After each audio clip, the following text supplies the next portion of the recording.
हाय friends, मैं हूं Shipra. Welcome to my YouTube channel. कैसे हैं आप सभी लोग? होप आप सभी लोग अच्छे होंगे। तो आज शिप्रा आपकी एक गुड न्यूज लेके आई है उन लोगों के लिए जो ऑलरेडी अमेरिका में H1B होल्डर्स हैं। मींस उनके पास ऑलरेडी H1B वीजा है। तो आप लोगों को रिपोर्ट्स के अनुसार कुछ इंफॉर्मेशन मैं देना चाहती हूँ जो कि बहुत ज्यादा इंपॉर्टेंट है। तो सबसे पहले चैनल पे आप जाके सब्सक्राइब करो ताकि आप लोगों को डेली अपडेट शिप्रा की मिलती रहे। साथ के साथ आप लोग अप टू डेट रहो अमेरिका अगर आपका ड्रीम है तो स्टार्ट करते हैं हम लोग।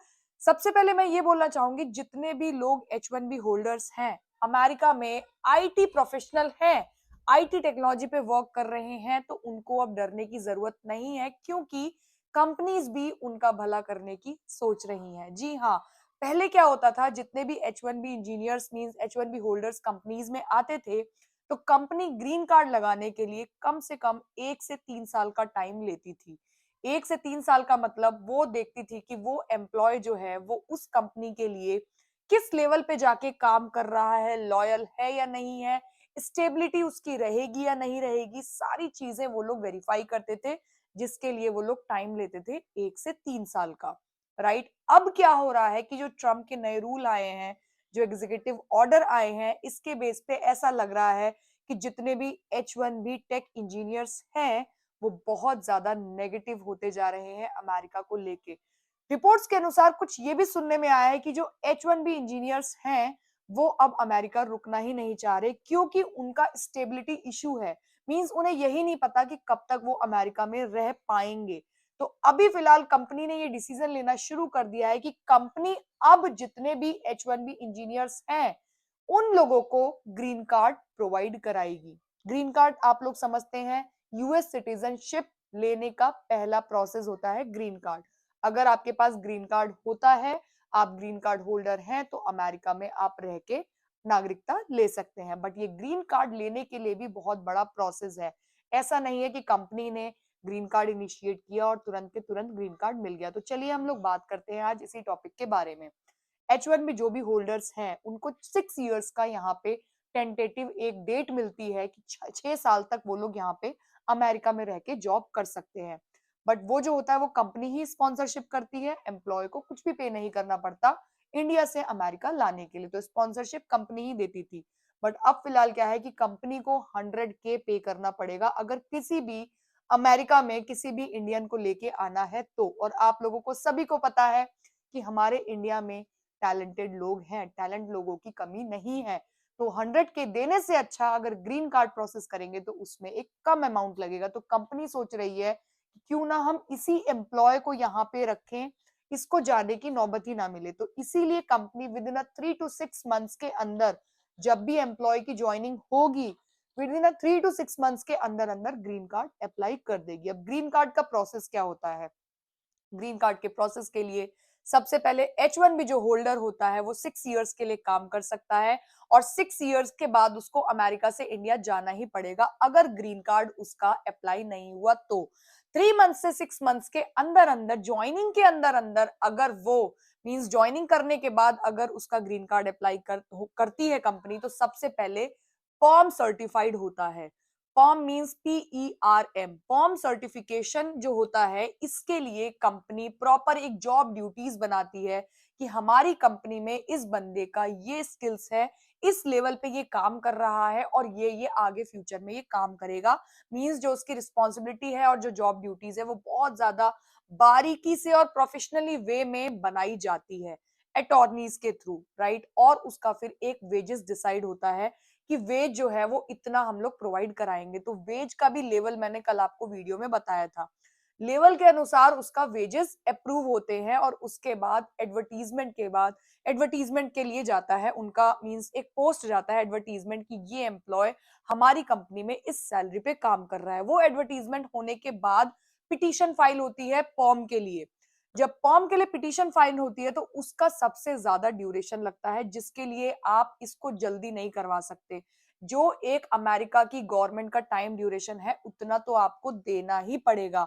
वो ड्यूरेशन है 18 से 22 मंथ। अगर किसी का पॉम अप्लाई होता है, मींस अगर ग्रीन कार्ड का प्रोसेस स्टार्ट होता है, तो सबसे पहले उसका पॉम सर्टिफाइड होगा, जिसके लिए 18 से 22 मंथ मीन 18 to 22 मंथ्स तक लग जाते हैं पॉम सर्टिफाइड होने में। इसका कोई प्रीमियम प्रोसेस नहीं है, मींस जल्दबाजी का कोई प्रोसेस नहीं है, इतना लगना ही लगना है। तो कंपनी सोचती है जितना भी ड्यूरेशन एम्प्लॉय यहाँ पे रहेगा उसमें से 22 मंथ तो आप कम ही कर लो, और आज के टाइम में 22 मंथ से भी खिंच के 25 मंथ तक हो जा रहा है। तो इसलिए कंपनी स्टार्टिंग में ही इस पॉम को लगवाती है। अब पॉम को लगवाने के बाद जैसे ही पॉम सर्टिफाइड हो जाएगा तो उसके बाद I-140 लगता है। I-140 से क्या हो जाता है कि आपका जो एक्सटेंशन 6 महीने बाद जो आपका एक ड्यूरेशन खत्म होगा यहाँ पे रहने का, उसको आप अमेरिका में रह के बढ़वा सकते हो। मींस आप आगे 2 साल का फिर बढ़वा सकते हो, मतलब 6 से आप 8 साल रह सकते हो, 8 से 10 साल रह सकते हो, 10 से 12 साल रह सकते हो। इस तरीके की चीजें आपकी एप्लीकेबल, आप इस एक्सटेंशन के लिए एप्लीकेबल हो जाते हो। I-140 जो आपका होता है वो 3 मंथ्स के अंदर अंदर आ जाता है। इसका प्रोसेस होता है कि आप रेगुलर प्रोसेस करवाना चाह रहे हो या आप प्रीमियम कराना चाह रहे हो, और मोस्टली जो लोग हैं वो प्रीमियम को ही ऑप्ट करते हैं। उसकी फीस थोड़ी हाई होती है, लेकिन 3 मंथ्स के अंदर अंदर आपका I-140 अप्रूव होके आ जाता है। I-140 अप्रूव होने के बाद आपके पास इतना बड़ा एक एक दिलासा आपको मिलता है कि अब आप अमेरिका छोड़ के नहीं जाएंगे, क्योंकि आपका ग्रीन कार्ड का प्रोसेस शुरू हो चुका है। अब I-140 में जितने भी स्पाउस होते हैं, मींस अगर आपकी फैमिली में आपकी वाइफ कभी वर्किंग थी, तो अमेरिका जब वो आई होंगी H1B होल्डर पे अगर आप थे, तो ऑब्वियसली सी बात है आपकी वजह से उनका करियर नहीं बन पाया होगा, मींस वो जॉब नहीं कर पा रही होंगी। लेकिन I-140 मिलने के बाद आपकी वाइफ जो है वो जॉब कर सकती हैं। तो ये सबसे बड़ा एक एडवांटेज हो जाता है कि आप दोनों लोग जॉब कर सकते, दोनों ही हस्बैंड वाइफ वर्क कर सकते हैं। H1 को बेनिफिट जो है वो ये मिलता है कि वो 6 साल के बाद भी रुक सकता है, मींस यहाँ पे और जॉब कर सकता है। और जो आपका I-140 का स्पाउस है, मींस जो स्पाउस है उसको भी H4 EAD मींस H4 का वीजा प्राप्त हो जाता है, मींस EAD लग जाता है उसके वीजा के आगे, वर्क ऑथराइजेशन मिल जाता है। तो ये जो है चीज कंपनी इसलिए सोच रही है ताकि एम्प्लॉय को एक मोटिवेशन मिले, कंपनी को ये मींस जो एम्प्लॉय है उसको ये फील हो कि हम यहाँ पे स्टेबल रह के जॉब कर सकते हैं, हमारी जॉब को कोई खतरा नहीं है। तो इसलिए कंपनी अब ये डिसीजन लेने जा रही है।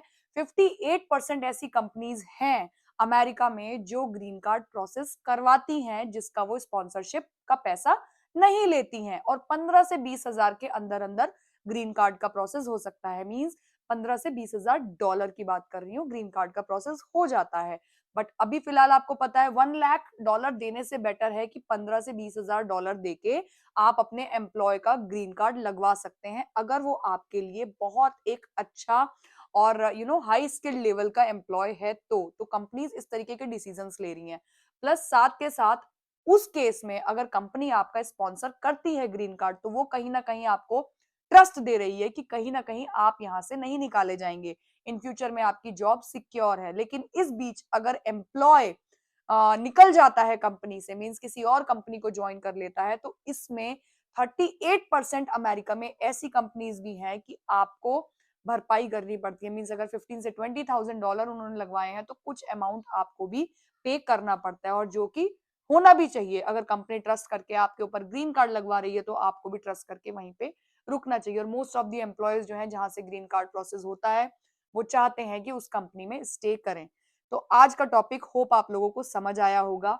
जितने भी H1B होल्डर्स हैं अब वो अमेरिका में सेफ हैं, क्योंकि कंपनीज भी उनके बारे में अब सोचने लगी हैं, सोच रही हैं। क्योंकि जहां कंपनी में इतना आपने टाइम दिया, इतना क्योंकि यहाँ पे जितने भी अमेरिकन कंपनी में इंडियंस काम कर रहे हैं, कहीं ना कहीं वो लोग ओवर टाइम भी करते हैं, जिसका पीओ जो है वो कंपनीज नहीं लेती हैं, क्योंकि एम्प्लॉय बताते ही नहीं है। मैं खुद भी एक लाइव एग्जांपल हूँ, मेरी कंपनी में भी जो मेरे एम्प्लॉयज हैं वो एक्स्ट्रा ओवर टाइम करते हैं, जो कि टाइम शीट में मेंशन नहीं करते हैं। तो ये चीजें जो यहाँ की कंपनीज हैं उन्हें दिख रही है, तो वो ट्रम्प को सपोर्ट नहीं कर रही हैं, इसीलिए वो ग्रीन कार्ड हमारे H1B होल्डर्स का लगवा रही है, क्योंकि वो एक लॉयल एम्प्लॉय है कंपनी के लिए। तो थैंक यू सो मच। कल एक नए व्लॉग के साथ आऊंगी। आज का व्लॉग आप मुझे बताना कि आप लोगों के लिए बेनिफिशियल था कि नहीं था, इंपॉर्टेंट था कि नहीं था, और कमेंट करके आप लोग मुझे बताना कि किस स्टेट से आपने मेरा वीडियो को देखा है। कल दोबारा मिलेंगे। बाय।